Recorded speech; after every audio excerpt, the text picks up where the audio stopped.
Hello guys, welcome to my channel. In this video we will be looking at the benefits of crying. So stay tuned. When we cry, we are sending out a distress call of sorts to those around us, letting them know we're overwhelmed. Tears naturally stimulate care and empathy in others, making them feel more connected to us and wanting to help. Even strangers or outsiders who cry seem warmer and closer to us, invoking our sense of care for them and encouraging our altruistic tendencies.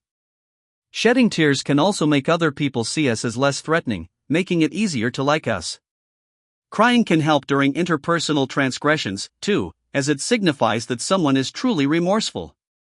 For example, in one study, people who saw someone crying while offering a public apology had greater empathy for the person, thought better of them, and felt more satisfied by the apology.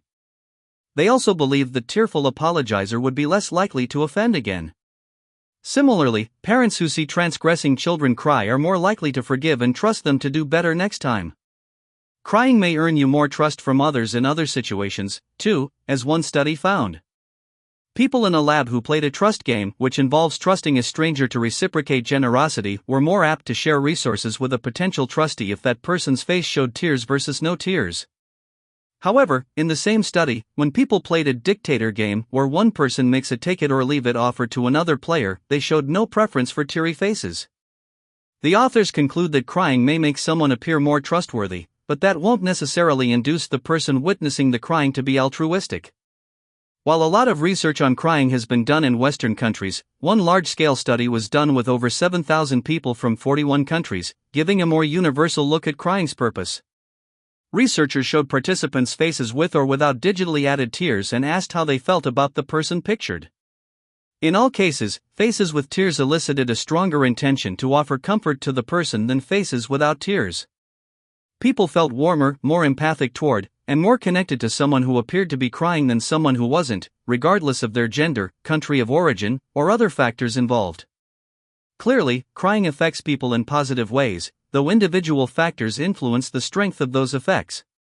In the international study above, more empathic people tended to feel the warm, caring effects more strongly than those who were less empathic.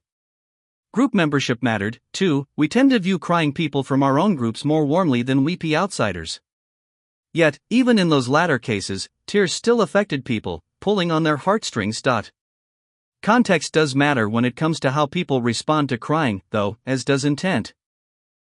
A man bawling at work may be viewed less positively than a man crying at a funeral, for example, and may elicit less sympathy.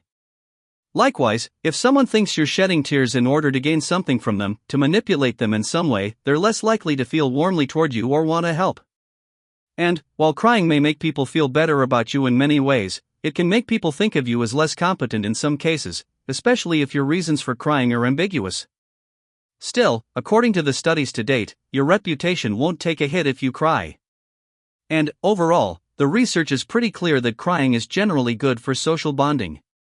Not only will you likely feel better and draw support from others, you will make it safer for them to do the same.